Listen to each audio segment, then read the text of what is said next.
कृषी मंत्री पदाची सर्वात पहिली ऑफर दादांनी मला दिली होती। मंत्री छगन भुजबळ यांनी नाशिकमध्ये हा मोठा गौप्यस्फोट केला।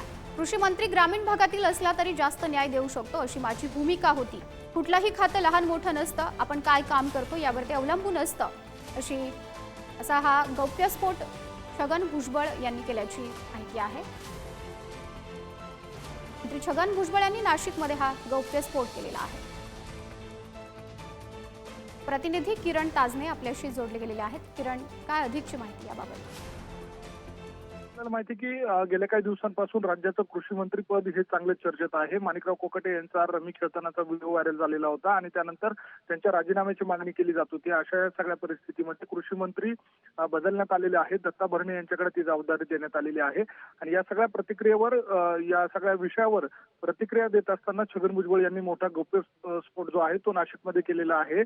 यामध्ये ज्या वेळेला भाजप सोबत गेलो त्यावेळेला पहिल्यांदा हे कृषी मंत्री पदाची जी ऑफर होती ती मला देण्यात आलेली होती। अजित पवारांनी त्यावेळेला फायनान्स खातं स्वतःकडे ठेवलं आणि नंतर सर्व खाती माझ्या समोर ठेवली। त्यावेळेला देखील कृषी मंत्री पद ची जी ऑफर होती ती मला होती। मात्र ग्रामीण भागातील व्यक्ती जर असला तर तो या खात्याला जास्त न्याय देऊ शकतो, जास्त काम करू शकतो, अशा स्वरूपाची माझी भूमिका होती। त्यामुळे मी शहरात जरी असलो तरी कृषी विभागाची आणि एकूण जाण मला आहे, मात्र ग्रामीण भागातील व्यक्ती असावा अशी माझी भूमिका होती, असं एका विषयावर म्हटलं।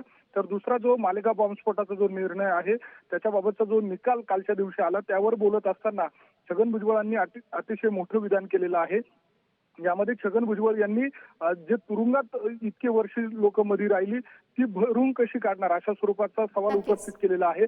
आणि एकूणच या सगळ्या प्रकरणी जर बघितलं तर न्याय व्यवस्थेसह जी तपास यंत्रणा आहे त्यावर देखील भाष्य केलेलं आहे।